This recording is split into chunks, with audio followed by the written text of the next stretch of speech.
Hello students, good morning everybody.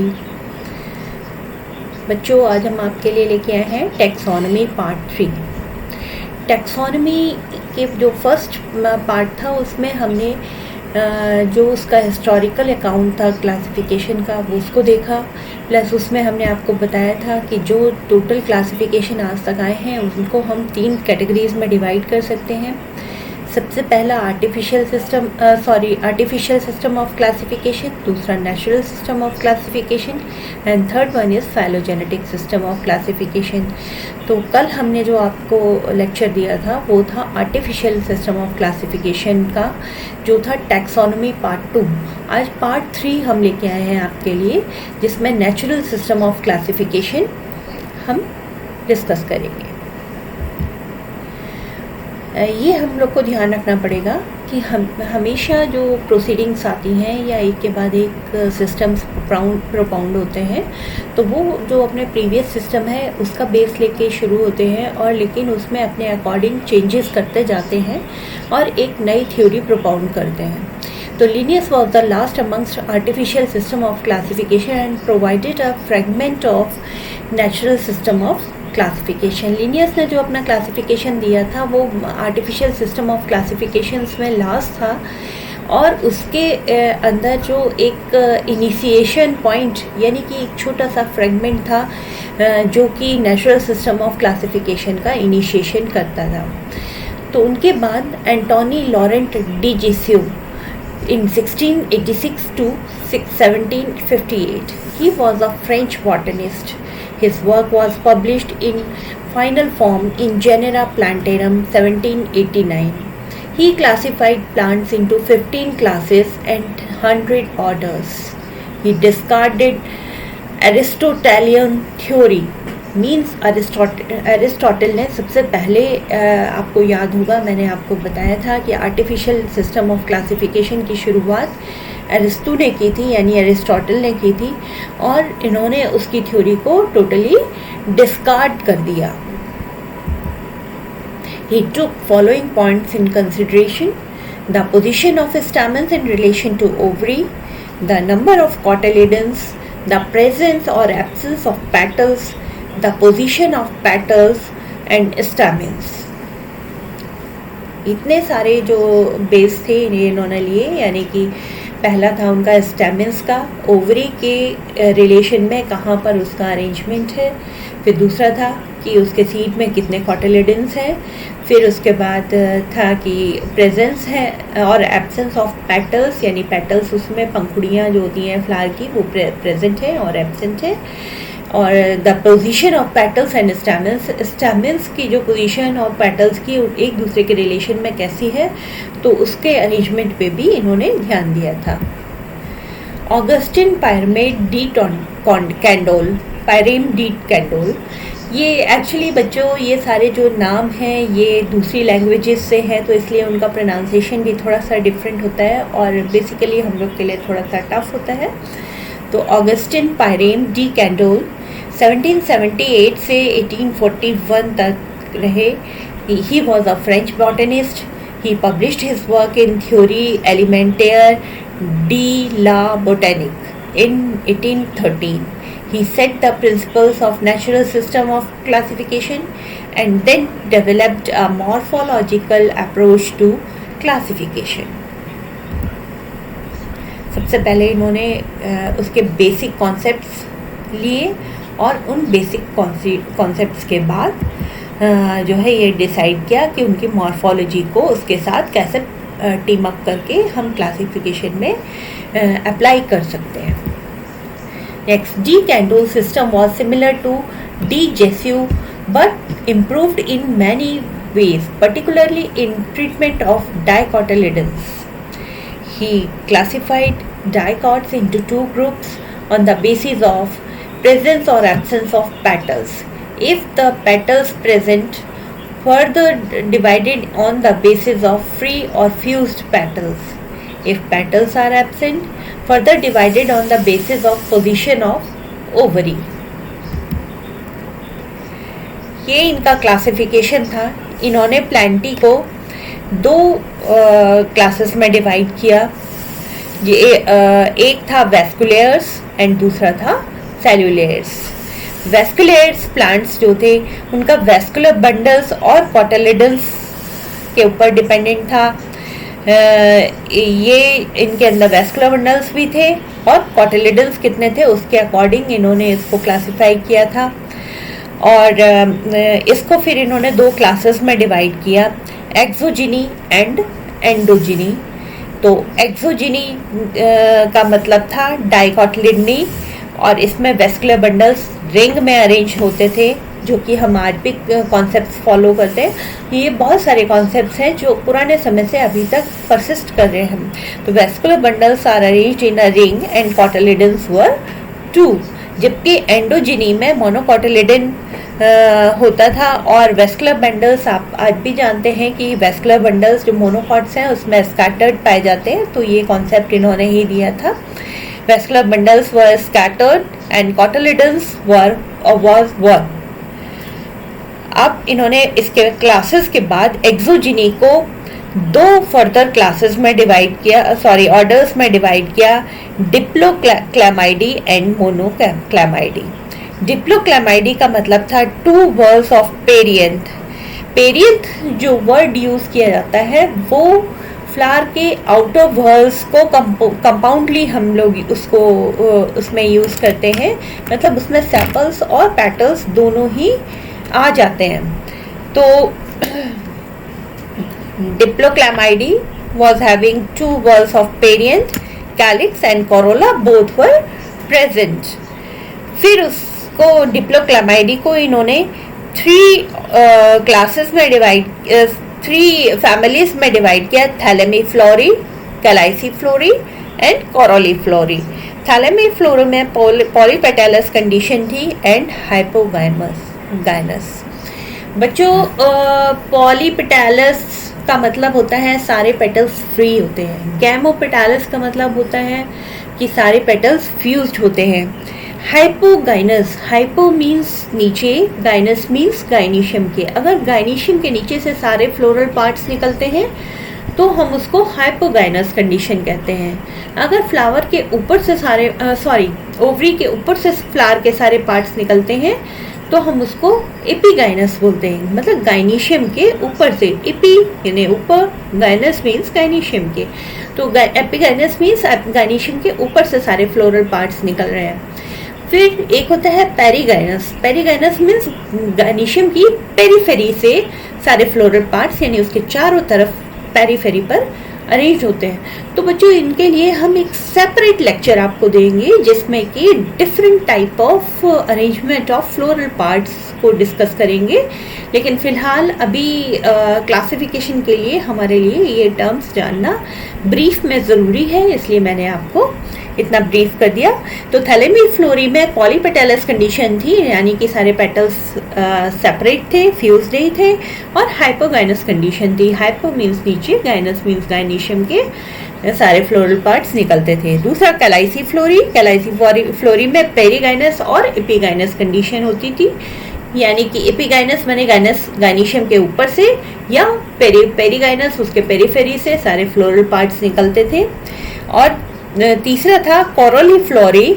इसमें gamopetalous condition थी, यानी कि सारे पेटल्स फ्यूज्ड थे प्लस हाइपोगाइनस कंडीशन मिलती थी। हाइपोगाइनस मीन्स, हाइपो माने नीचे एंड गाइनस मीन्स गाइनीशियम के नीचे से सारे फ्लोरल पार्ट्स निकलते थे। तो ये जो कंडीशंस थी ये स्पेसिफिक थी। फिर जो मोनोक्लेमाइडी, इन्होंने दूसरा उसका ऑर्डर दिया था। तो मोनोक्लेमाइडी में flower was single whorl of perianth with single whorl of perianth. इसमें पेरियंथ का एक ही वर्ल होता था। Either it may be sepal और इट मे बी पेटल, माने सेपल या पेटल में से दोनों में से कोई एक ही चीज प्रेजेंट होती थी। हाँ, क्लास एंडोगाइनी को इन्होंने फिर से दो क्लासेस में डिवाइड किया था, फेनेरोगैमी एंड क्रिप्टोगैमी। एंडोजेनी जो क्लास था, एंडोजेनी क्लास में मोनोकोटिलिडनी और वेस्कुलर बंडल स्कैटर्ड मैंने आपको बताए थे। इसके दो फर्दर क्लासेस इन्होंने डिवाइड की, दो ऑर्डर्स डिवाइड किए, फेनेरोगैमी एंड क्रिप्टोगैमी। फेनेरोगैमी में फ्लावर्स प्रेजेंट होते थे, लेकिन क्रिप्टोगैमी में फ्लावर्स एब्सेंट होते थे, या तो हिडन होते थे या तो अननोन होते थे। तो ये तो हो गया वेस्कुलेयर्स का क्लासिफिकेशन। आप दूसरी तरफ देखिए सेलुलेयर्स। सेलुलेयर्स को इन्होंने दो क्लासेस में क्लासिफाई किया था, फोलिएसी एंड एफिलेसी। तो फोलिएसी का मतलब था लीफी, मतलब इनका जो स्ट्रक्चर था वो लीफ लाइक होता था। इनमें सेक्सुअल रिप्रोडक्शन यानी सेक्सुअल पार्ट्स प्रेजेंट होते थे, सेक्सुअल रिप्रोडक्शन के गोनेड्स प्रेजेंट होते थे। तो इसमें मॉसिस एंड लिवरवर्ड्स वगैरह इन्होंने रखे थे। यहाँ पर मैं आपको एक बार फिर से क्लियर कर देना चाहती हूँ कि बच्चों, बहुत जब पहले स्टार्टिंग में स्टडीज़ स्टार्ट हुई थी तब हम लोअर और हायर प्लांट्स को उस समय देखो कैटेगराइज नहीं किया था। यहाँ पर देखिए सबसे ऊपर मैंने प्लांटी को क्लासीफाई करना शुरू किया है, जबकि लोअर प्लांट्स में भी मैंने अभी कई क्लासिफिकेशन आपको बताए थे, उसमें भी मैं प्लांटी से स्टार्ट करती थी और उसमें higher plants and lower plants categorise करने के बाद उसका क्लासिफिकेशन मैंने लोअर प्लांट्स में आपको डिस्कस किया था। लेकिन यहाँ पर प्लांटी को ही इन्होंने वेस्कुलेयर्स एंड सेलुलर्स में डिवाइड कर दिया। तो हर साइंटिस्ट का जो क्लासिफिकेशन है जो प्रीवियस टाइम से आ रहा है, तो फिर उन्होंने जो स्टार्टिंग में दिया था हम यहाँ पर उसको डिस्कस कर रहे हैं। तो इन्होंने फोलियोसी जो दिया था, तो फोलियोसी में वो सारे आए जिनका लीफ लाइक स्ट्रक्चर होता था। तो थैलोफाइट्स का जो स्ट्रक्चर था वो डॉर्सी वेंट्रली फ्लैटेंड होते थे। डॉर्सी वेंट्रली फ्लैटेंड होने के कारण ये लीफ लाइक स्ट्रक्चर्स हुआ करते थे, इसीलिए इनको फोलियोसी में रखा। और इसमें आप जानते हैं कि एंथ्रीडियम आर्किगोनियम प्रेजेंट होते थे, तो फिर उसमें सेक्स ऑर्गन्स प्रेजेंट होते थे यानी गोनेड्स प्रेजेंट होते थे। और दूसरा है एफिलेसी, ये लीफलेस होते थे जैसे, और इनमें जो है सेक्स ऑर्गन्स नोन नहीं होते थे, यानी कि बहुत ही वेल डिफाइंड नहीं होते थे। इनके अंदर एल्गी, फंजाई एंड लाइकेंस आते हैं। तो इस तरीके से ये पूरा कैंडोल सिस्टम ऑफ क्लासिफिकेशन था। The most serious drawback of de Candolle classification was that he kept vascular cryptogams amongst monocotyledons. इसका सबसे बड़ा ड्रॉबैक था कि इन्होंने मोनोकॉट्स के साथ जो है वेस्कुलर क्रिप्टोगैम्स को उनके बीच में रख दिया था। A.P. de Candolle could not complete his work in his lifetime, which was later on completed by his son Alfonso de Candolle. His monumental work was published in between 1824 to 1874. इस समय तक A.P. de Candolle की death हो चुकी थी, लेकिन उनके बेटे ने उस काम को पूरा किया था कैरी ओवर करके, तो इसलिए वो उनके डेथ के बाद पब्लिश हुई book in 1824 to 1874 in Prodromus Systematis Naturalis Regni Vegetabilis। ये इनकी बुक का पब्लिकेशन का नाम था।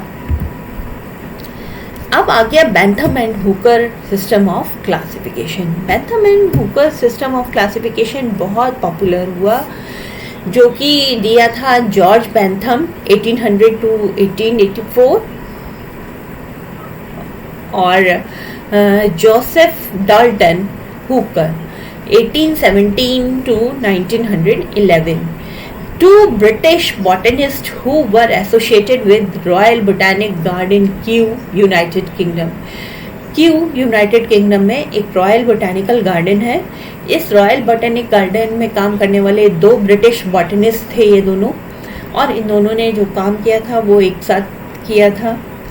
They classified plants in an outstanding way and published their monumental work in 3 volumes of Genera Plantarum from 1862 to 1883। इनका पहला जो वॉल्यूम आया था वो 1862 में आया था और तीसरा वॉल्यूम 1883 में आया था। इनके इस बीच के पीरियड में एक वॉल्यूम और आया था, तो इनका जो काम था वो टोटल 3 वॉल्यूम्स में पब्लिश हुआ था।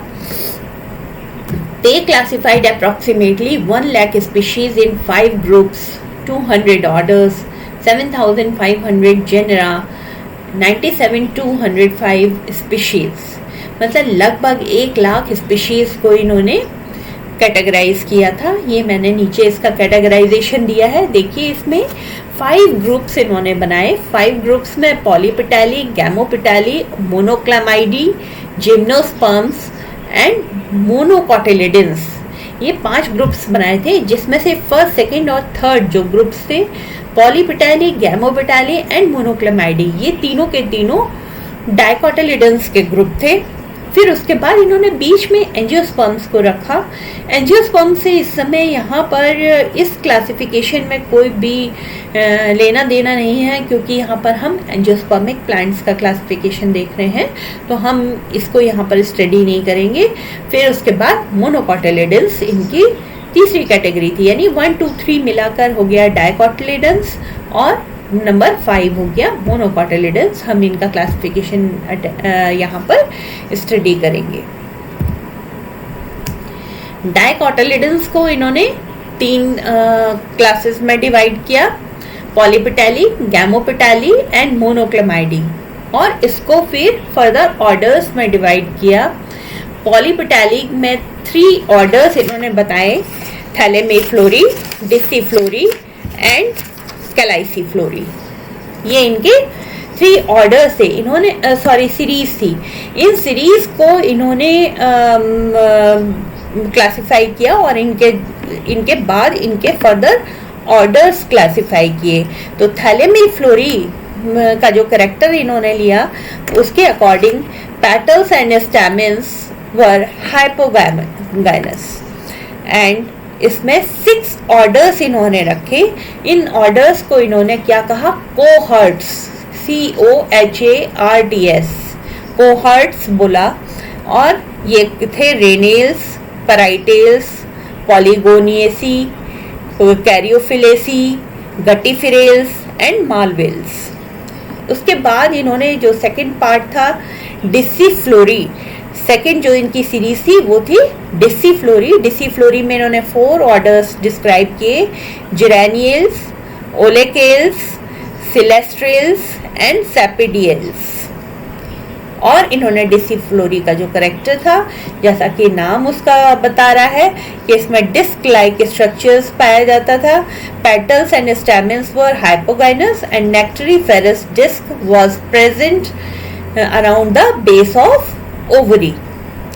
कैलाइसिफ्लोरी का इन्होंने जो कैरेक्टर लिया था, petals and stamens were perigynous, sometimes epigynous. और इन्होंने इसको 5 ऑर्डर्स में क्लासिफाई किया, रोजेल्स, मिर्टेल्स, पैसिफ्लोरेल्स, फिलिकेल्स, पैसिफ्लोरेल्स। और नेक्स्ट गैमोपेटाली को फिर इन्होंने 3 सीरीज में डिवाइड किया, इन्फेरी, हिट्रोमेरी एंड बाइकार्पेलिटी। इन सबका एक ही कॉमन कैरेक्टर था, जैसे कि नाम बताता है। देखिए पॉलीपेटाली का मतलब है कि पॉली पेटल्स, मतलब पेटल्स सारे अलग अलग थे, और गैमो का मतलब है फ्यूज्ड जिनके पेटल्स हो, कोरोला वर फ्यूज्ड, तो फिर उसको उन्होंने गैमोपेटाली लिया। इसके 3 इन्होंने सीरीज बताई, इन्फेरी जिसकी इंफीरियर ओवरी हो, तो इसको इन्होंने 3 ऑर्डर्स में डिवाइड किया, रूबियल्स, कैम्पेनेल्स एंड एस्टरेल्स। फिर जो सेकंड आया वो था हिट्रोमेरी का मतलब था superior ovary, stamens were the twice the number of corolla, और जितने भी कोरोला होते थे, सपोज 5 कोरोला है तो उसमें 10 स्टैमेंस होंगे। The number of stamens were twice the number of corolla. और इन्होंने और इसमें जो कार्पेल्स होते थे वो मोर देन 2 होते थे। इसको इन्होंने 3 ऑर्डर्स यानी कोहर्ट्स में डिवाइड किया, इरिकेल्स, इबिनेल्स एंड प्रीम्यूनेल्स। फिर उसके बाद बाइकार्पेलिटी, बाइकार्पेलिटी गैमोपेटाली का थर्ड सीरीज थी। इसमें 4 ऑर्डर्स इन्होंने डिफाइन किए और इसका जो करेक्टर लिया बेसिक तो वो था ovary was superior and stamens were as many as the number of corolla, यानी जितने पेटल्स होते थे उतने ही स्टेमिन्स होते थे। सपोज 5 अगर स्टेमिन्स है तो 5 ही कोरोला होंगे, 5 कोरोला होंगे, इट मीन्स 5 ही स्टेमिन्स होंगे। कार्पेल्स वर यूजुअली 2। इसको इन्होंने 4 ऑर्डर्स में क्लासिफाई किया, जेंशियनेल्स, पर्सोनेल्स, पॉलीमोनेल्स एंड लैमिएल्स। ये इनके 4 ऑर्डर थे। अब थर्ड इसकी क्लास पे आ जाइए, मोनोक्लेमाइडी। मोनोक्लेमाइडी का जो करेक्टर था उसमें पेटल्स वर एब्सोल्युटली एब्सेंट, इसमें कोई भी पेटल्स प्रेजेंट नहीं होते थे। इसको इन्होंने फर्दर 8 क्लासेस में डिवाइड किया, 8 सीरीज में डिवाइड किया। Curvembryeae, Multiovulatae Aquaticae, Multiovulatae Terrestres, Microembryeae, Daphnales, Achlamydosporeae, Unisexuales, Ordines एनोमलाई।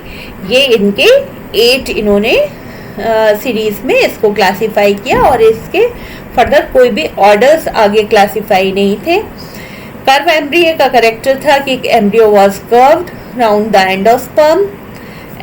Multi ovulate Aquaticae का जो नाम ही बता रहा है कि इसमें जो प्लांट्स होते थे वो एक्वेटिक होते थे और इसमें न्यूमरस ओव्यूल्स होते थे।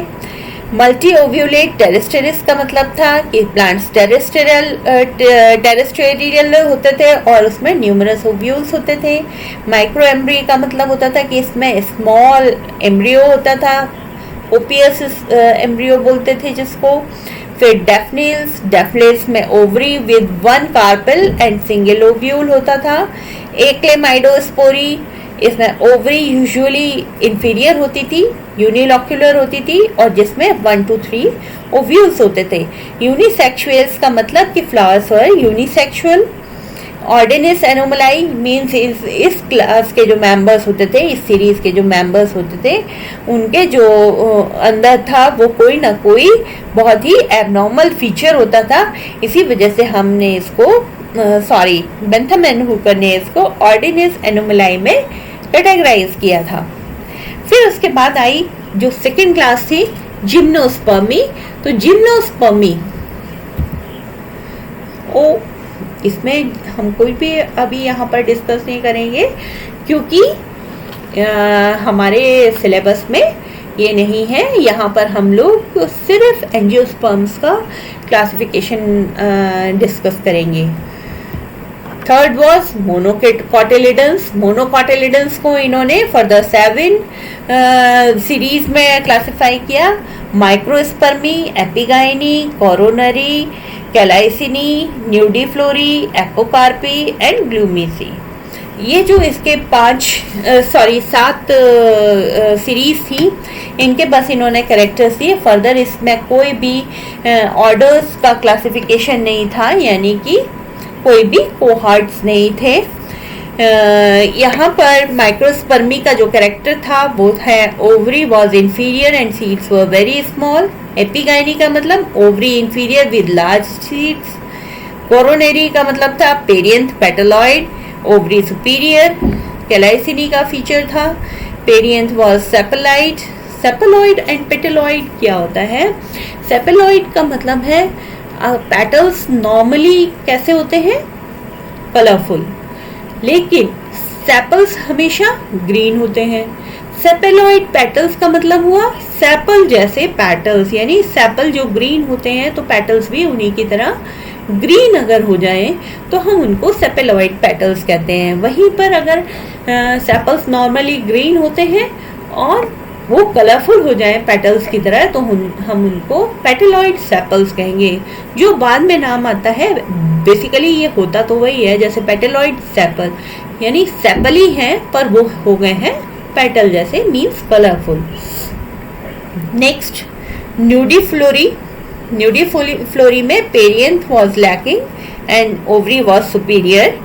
एपोकार्पी, कार्पल्स वर फ्री, ग्लूमेसी में ग्लूम्स प्रेजेंट होते थे, पेरेंस वॉज स्मॉल और इसके स्केल लाइक। तो ये सारे इनके जनरल कैरेक्टर्स थे। ओके बच्चों, थैंक यू। ये इतना जो क्लासिफिकेशन है बेंथम एंड हुकर का, it is very important in terms of your examination में कई बार आपको नेचुरल सिस्टम ऑफ क्लासिफिकेशन पूछा जाता है, कई बार आर्टिफिशियल सिस्टम ऑफ क्लासिफिकेशन पूछा जाता है, कई बार जो है कंपैरिजंस पूछे जाते हैं। अभी मैं थर्ड जो आपका सीरीज लेके आऊँगी वो आपके लिए कल लेके आती हूँ। तब तक के लिए आप इसको लर्न करिए। इसके साथ ही मैं आपको एक चीज़ दिखाना चाहती हूँ। ये देखिए, ये मैंने अपनी स्टडीज़ के लिए इसको ड्रॉ किया था। इसमें मैंने उसको क्लासिफाई कर रखा है उसके कैरेक्टर्स के साथ में। आई विश कि आप लोग इस तरीके का चार्ट ड्रॉ करके और फिर उनको अलग अलग उसके कैरेक्टर्स लिख के फिर उसको लर्न करिए। जो हमारे स्टूडेंट्स हैं वो हमको कांटेक्ट करके या अलग से भी मंगा सकते हैं मेरे से, किसी भी मेल आईडी पर या किसी पर। तो और वरना अपने आप से अगर आप लिखेंगे तो आपको ज़्यादा अच्छे से वो लर्न हो जाएगा। नेक्स्ट, ये देखिए, ये बेंथम एंड हुकर का क्लासिफिकेशन है। देखिए इसमें फर्स्ट डाइकोटिलिडन्स है, उसके 3 आपको यहाँ पर क्लासेस दिखाई दे रहे हैं, फिर उसकी सीरीज दिखाई दे रही हैं ऑरेंज कलर से, फिर उसके ऑर्डर्स दिखाई दे रहे हैं और उसके यहाँ पर मैंने करेक्टर्स भी लिखे हैं और यहाँ पे ऑर्डर्स के नाम भी लिखे हुए हैं। It means it is a complete chart. Okay, thank you. I wish आप लोग को पूरा समझ में आ गया हो। अदरवाइज आप मुझे कमेंट्स कर सकते हैं, पूछ सकते हैं अपने questions. I will sort out your problems in comment box. Otherwise you can call me. Okay, thank you, bye bye.